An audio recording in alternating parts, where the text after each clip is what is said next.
Hello everyone, welcome back to my channel. I'm Brittnee. Today is another fun themed video for you guys, and I'll be doing a giveaway in this video as well. If you've watched my 2 Q&A videos on my channel, you'll know that one of the things that I love to do is travel. Who doesn't, right? Kind of. Maybe some, but I really love to travel. In fact, I've been spending every spare minute that I have the past couple of weeks planning a big upcoming trip that I have to Sweden, Norway, and Denmark, and I'm so excited about it. Anyway, you may or may not have heard of a family travel YouTube channel called The Bucket List Family. I've been following them for like 8 years now on YouTube. Fun fact, we graduated from the same college. And they're pretty popular here in Utah, but they're also really popular all around the world. Their videos are really inspiring and super adventurous.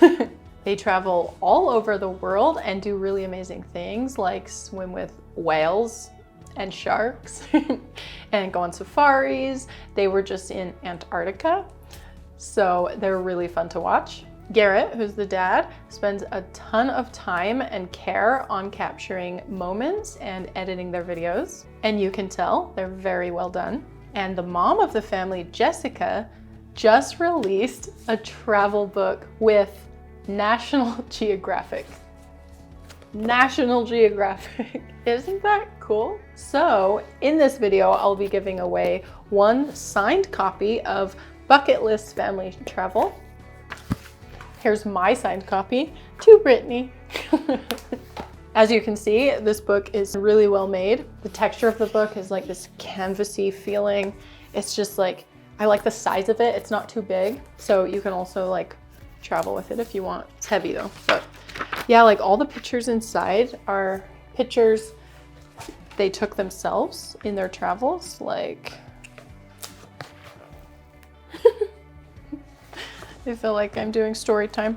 Anyway, it's a great resource and it has tons of good information and travel tips inside. So if you're into travel, be sure to enter my giveaway. I'll go over the details for that at the end of the video. So lately I've been brainstorming ideas on how to personalize or customize chocolates, especially with brands and logos in mind. So that's kind of how I had the idea to create today's video theme, because both the Bucket List Family and National Geographic have really nice logos.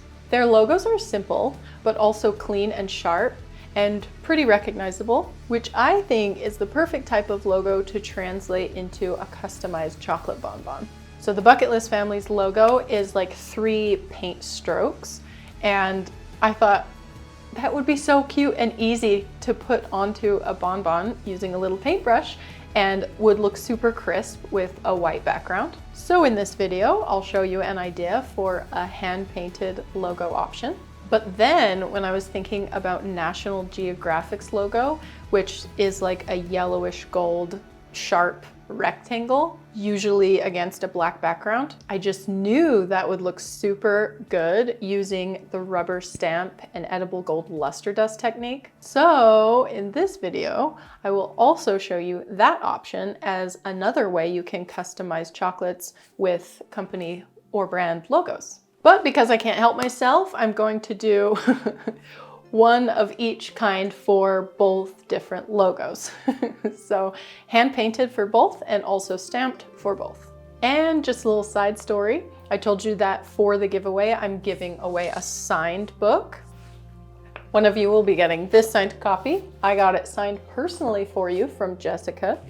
Because guys, guess what? A couple weeks ago, I drove all the way to LA because Jess was doing a book tour with National Geographic for the release of this book. And I got to meet her and Garrett and get a couple of these books signed. And since I was traveling all that way to meet them anyway, plus I had been brainstorming these chocolate logo ideas in my head, I decided to make these chocolates for them to give them as a gift. So I'll also show you how I packaged them once they're finished to present to them as a gift. And guess what? This is a total side note and completely unexpected, but they had just casually asked me like, oh, where are you from? And I said, I'm actually from Utah. And I drove here this morning. This was at the book signing. And they were like, wow, you came all this way? And I was like, yeah. And they gave me a GoPro. I haven't opened it yet. I am going to use this on my upcoming trip to Sweden. I'm so excited, but I was super surprised and super grateful because I did need a GoPro and now I have one. So thank you to the Bucket List family. All right, moving along.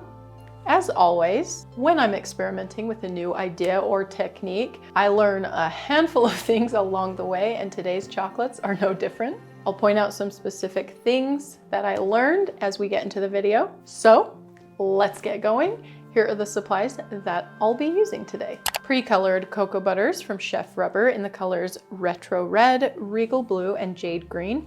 These colors are for the Bucket List family logo. And then the color Aureolin Yellow for the Nat Geo logo. And for the backgrounds, I used Eclipse Black and Alabaster White.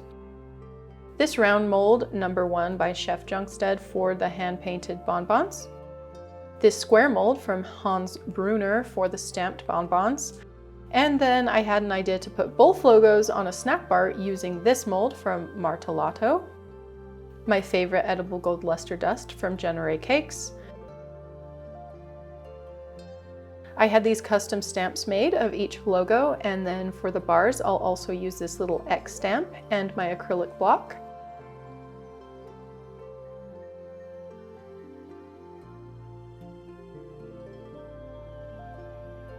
For painting the designs, I used these 2 brushes, Sweet Sticks size 0, and this one from a nail art kit.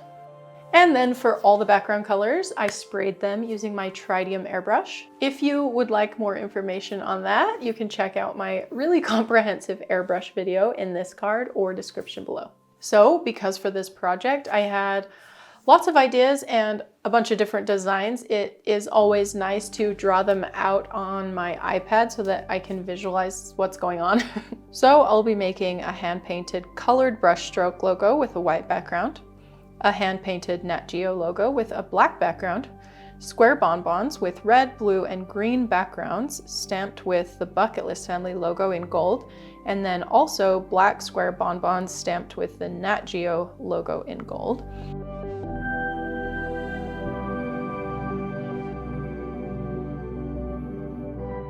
And then I wanted to also create the bar that had both logos with a little X in between as a cute way to represent the collaboration of the 2 brands. So we'll start with the more boring part of the video to get it over with, which is airbrushing all the backgrounds of the molds. Because these bonbons are for a gift and also just for this video, I didn't need to make a full tray of each color. So I've blocked off half of this mold and I'm spraying the background with tempered red cocoa butter. Usually for the backgrounds, I use 80 psi, max airflow, and about medium paint flow. I do about 2 coats of each color to get a solid base.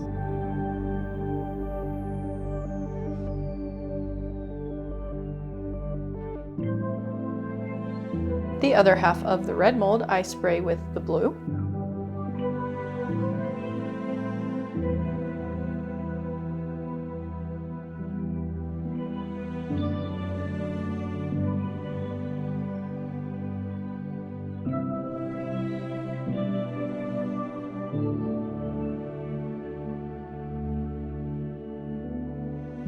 And then I spray another half square mold in green, and the other side of that mold I do with black.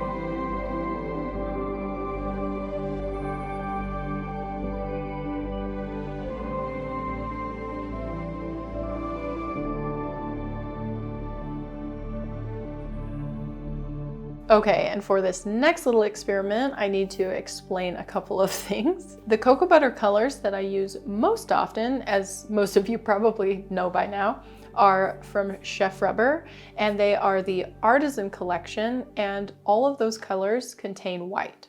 When cocoa butter colors contain white, that usually means that they're opaque, meaning they'll block out any colors behind them. The more white the cocoa butter color contains, the more opaque it'll be. But I'm guessing that some of the darker colors in the Artisan line, even though they're supposed to be opaque or supposed to contain white, probably don't contain that much white, right? Or it would like lighten up the color itself. So you have to balance it to keep some of those colors dark. They probably contain less white, I would assume. So anyway, something you have to keep in mind when you're planning out the colors of your cocoa butters is whether or not your colors contain white, because that's a factor in predicting what the final color is that you'll end up with. The other thing to think about is the thickness of the cocoa butter coat. So for example, if you have a super dark green, like the color I'm using in this video, the thicker the coat, the darker the color becomes. And this green, if you get the coat thick enough, it looks nearly black. You can barely even tell that it's green. If you were to do a thinner coat of the green, but then even still go on to shell the chocolates in milk or dark chocolate, because that background color is also dark, it would still create probably a super dark green, and you may or may not even be able to tell that it's green. It might also just end up looking black. But if you were to do a thin coat of the green and then also spray a thin coat of white behind it, you'll end up getting a bit of a lighter green, and that color is actually going to show through. I'm kind of rambling here, and I hope this isn't too confusing. I just wanted to point out really quick that just because you pick a color doesn't mean that's going to be the final color that you end up with. So you have to consider what background colors you're using, whether it be chocolate or other cocoa butters that will be behind your color, the thickness of your cocoa butter, and then also how translucent or opaque your cocoa butter colors are.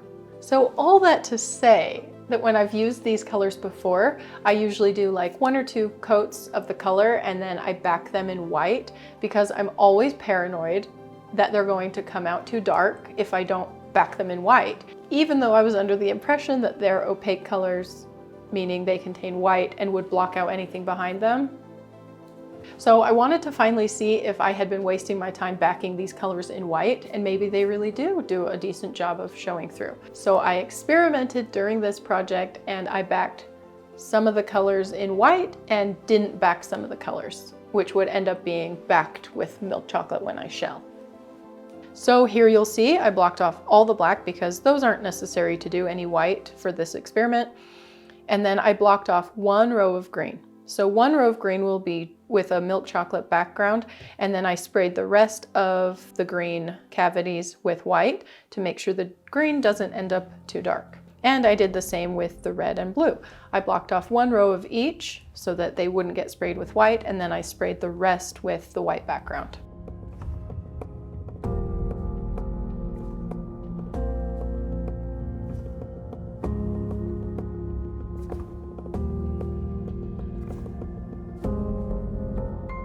Okay, now for my next experiment, the snack bars. As you saw in my drawing, the goal was to have them fade from red to blue to green to black. Now going back to what I was just rambling on about of the darkness and opaqueness of the cocoa butter colors, I was under the false assumption here that the red would block out the blue would block out the green, and the green would block out the black. So I sprayed a section across the molds with red.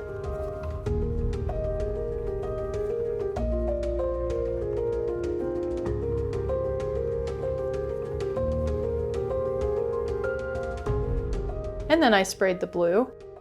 And once I got looking at them, I just wasn't confident that the red was opaque enough to block out the blue. Like they were overlapping a little too much and the colors were kind of getting muddied together. So I cleaned the mold out and instead I taped off sections for the stripes. My idea was to prevent them from overlapping too much and blending together. So I sprayed the red section, then I pulled off the tape and blocked off a section for the blue stripe, and I sprayed the blue.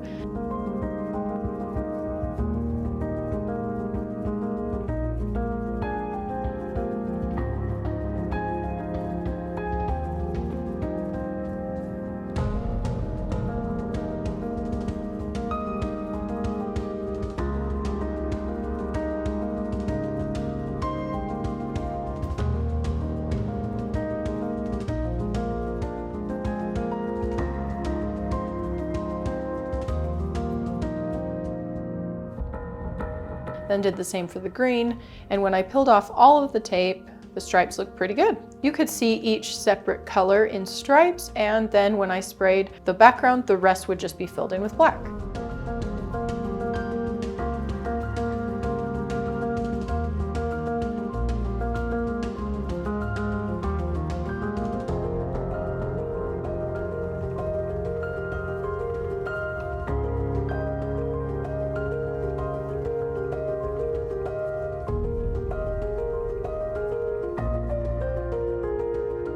I was excited because I thought adding the black background would be cool, and you would just see this very subtle fade of red to blue to green on the end of the bar. Well, sadly, and you'll see later on in the video, the colors actually weren't opaque or dark enough to block out that black background. And honestly, I was kind of surprised because these colors are pretty dark and they're supposed to be opaque. Anyway, so yeah, going back to what we were talking about, I think there are two reasons that the black basically blacked out every color. One, I don't think the colors are opaque enough because there's such dark colors. And then two, I don't think the coats I did were thick enough. I think if they were thicker, the color, you would have seen the color more, but some of the colors are so dark anyway that the thicker the coat, the blacker they look. So yeah, they didn't turn out how I wanted. But sadly, by the time I unmolded these, I didn't have time, nor did I want to redo them. But just to button this idea up for you guys, if I were to do them over again, here's what I would do.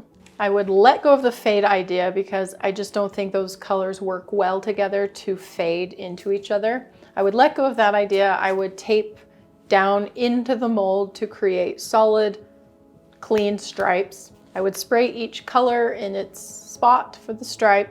And then while those colored stripes are still open, I would block off the black section and spray the stripes with a backing of white to keep them light and so you can see them.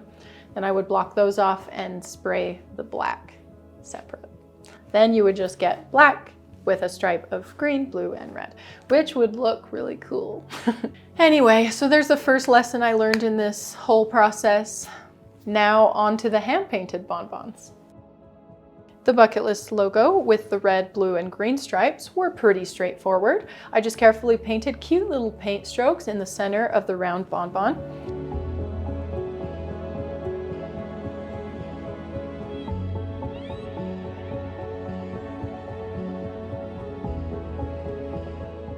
I started with the center stripe, which is the blue one, to make sure that the full design would be centered. Then I did the top stripe in red and the bottom stripe in green.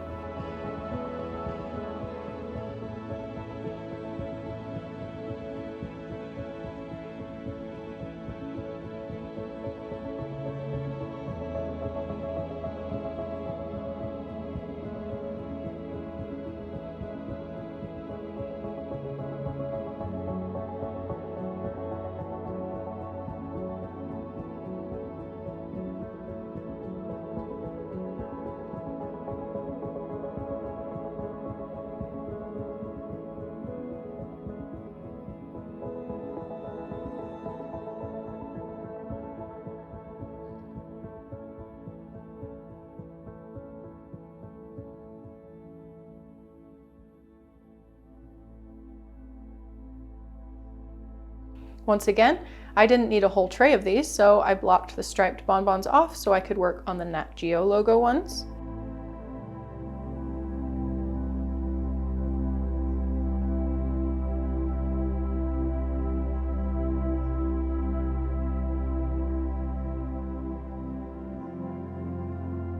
My original idea for these, to keep them nice and crisp, was to cut out the logo out of tape because it's just a simple rectangle. And then I was going to tape it down into the mold and spray the background, then carefully peel off the tape stencil, then fill in the logo with yellow. But as you can see here, I had a lot of trouble applying the tape rectangle down into the mold because it is so small and fragile. Because of that, I also figured it might be hard to peel off and keep the little lines clean after spraying the black background. So I switched up my method and decided it was okay for this logo version to look more hand painted.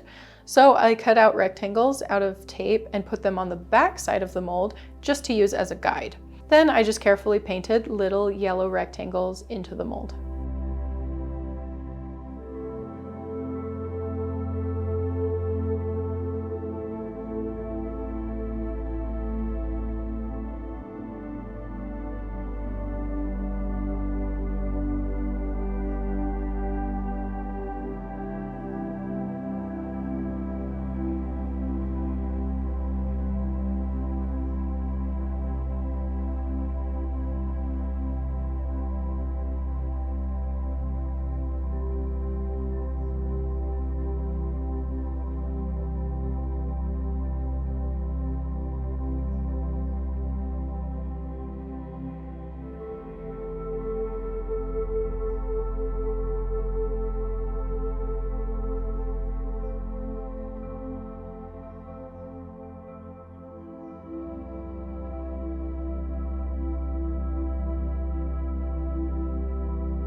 While the mold was still blocked off, I sprayed the Nat Geo logos with a black background.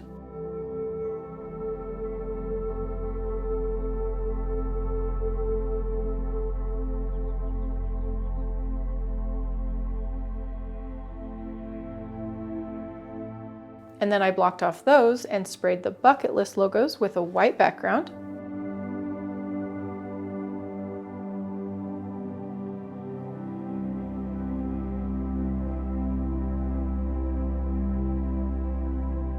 And now it's time to shell all of the bonbons. So I first start by tempering some milk chocolate using the good old seeding method.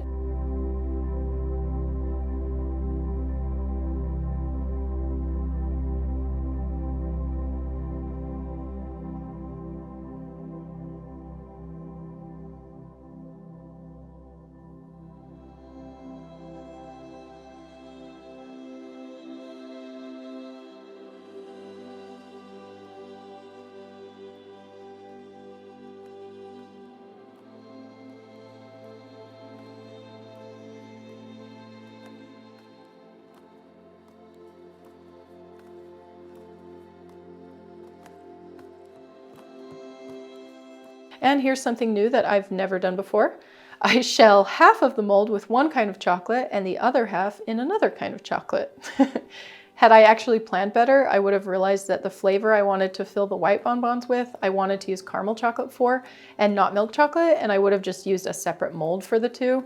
But I didn't, so I just did half and half instead.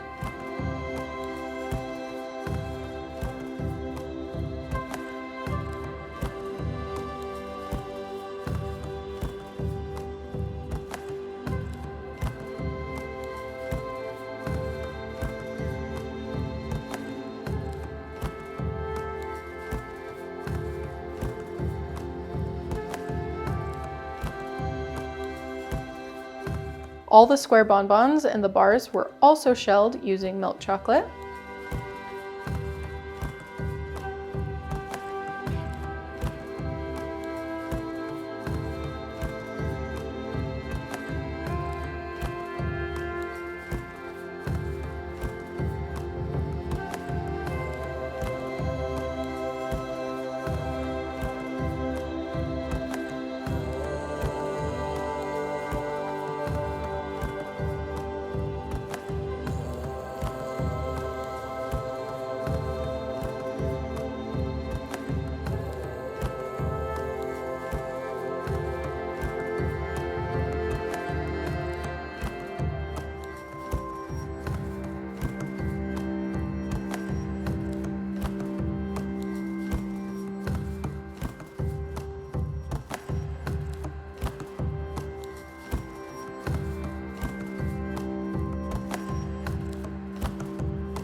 And then I tempered the caramel chocolate and shelled that other half of the round mold.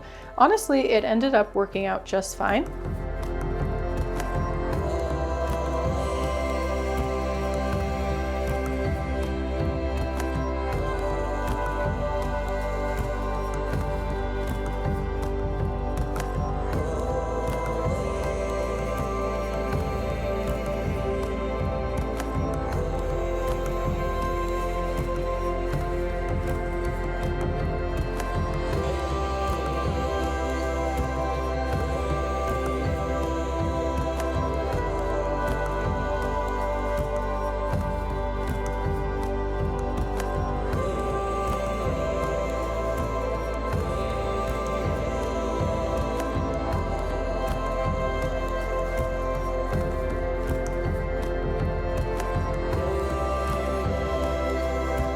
Next, I fill the red and blue squares with a raspberry milk chocolate ganache.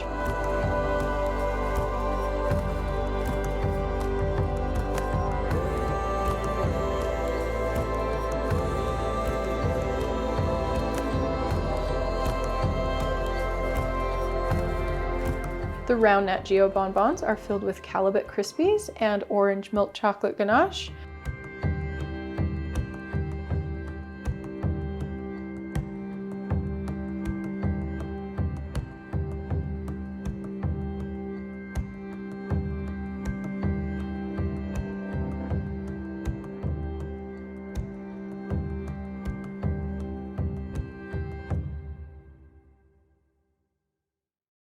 The green and black squares are filled with salted caramel.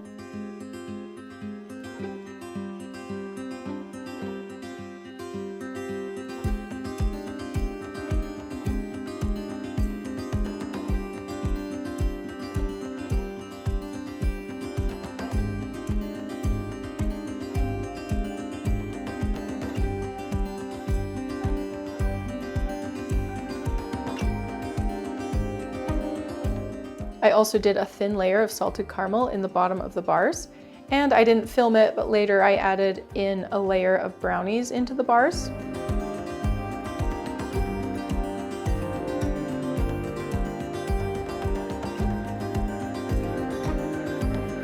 And then the white bucket list bonbons are filled with cinnamon caramel and a crunchy cinnamon vanilla cookie layer.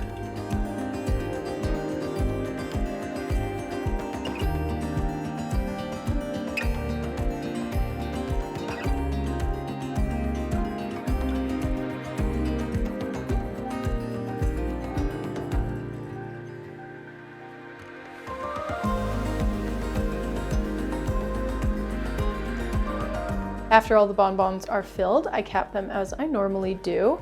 If you're unfamiliar with the full molding process, check out my video in this card or down in the description.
Now time to unmold.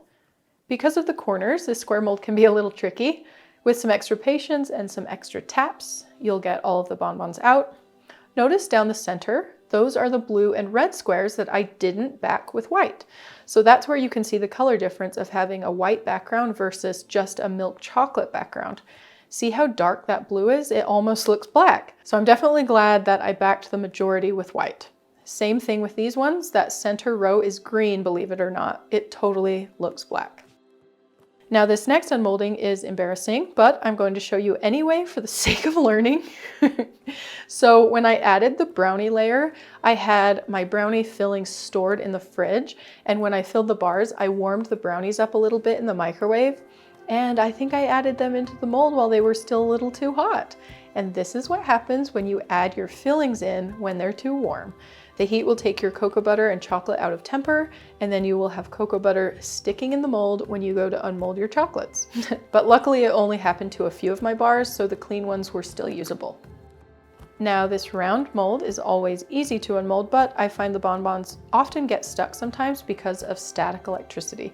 But look how cute they turned out. I love the hand-painted brush stroke option for the bucket list logo.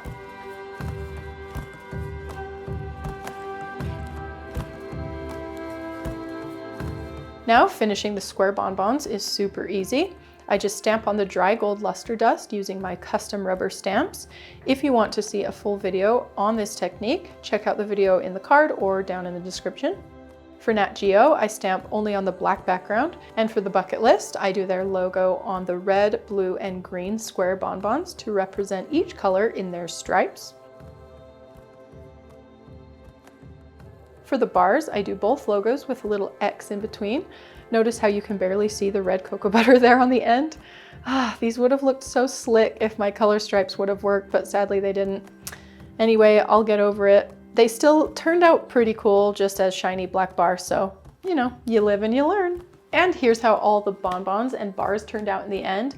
I can't decide which ones I like more. The hand-painted ones are super cute and show the actual colors for the logos for each of the brands, but the stamped ones are super sleek and professional looking. I kind of just love them both. If you were hired to create bonbons like this for a brand, which design would you guys use? Or if you were the brand, which design would you want? Let me know in the comments down below.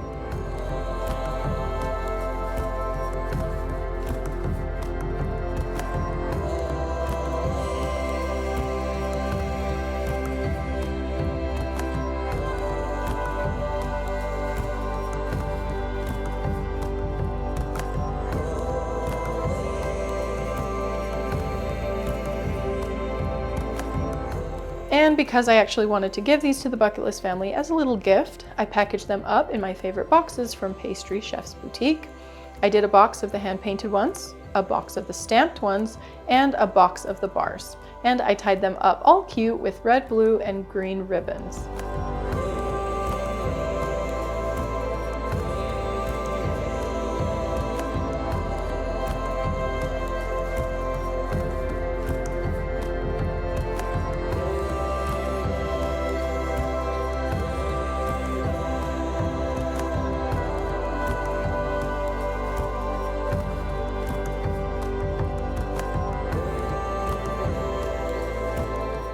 Now I'll just quickly go over how to enter the giveaway if you guys are interested in an autographed bucket list family travel National Geographic book. First, make sure you're subscribed here to my YouTube channel, like this video, and comment down below the next big travel trip that you're going on, the location of the trip, or if you don't have any fun big trips planned, comment down below your top travel destination. 2, make sure you're following me on Instagram at Brittnee K Bakes. Go to my post that has a video of today's chocolates. Like and leave a comment of something, and then share that post to your Instagram stories. In a week, I'll randomly select a winner and I'll announce it on Instagram. I'll also DM the winner to get your address and mail you your autographed book. All right, that is it for today's video. I hope that you enjoyed it and that you learned something new. I definitely learned a couple new things with this project. If you liked the video, let me know by leaving me a like and a comment down below. If you haven't subscribed to my channel yet, today's the day. If you'd like to see something else that's sweet, just click on one of these thumbnails. Thanks so much for watching, and I'll see you soon. Bye.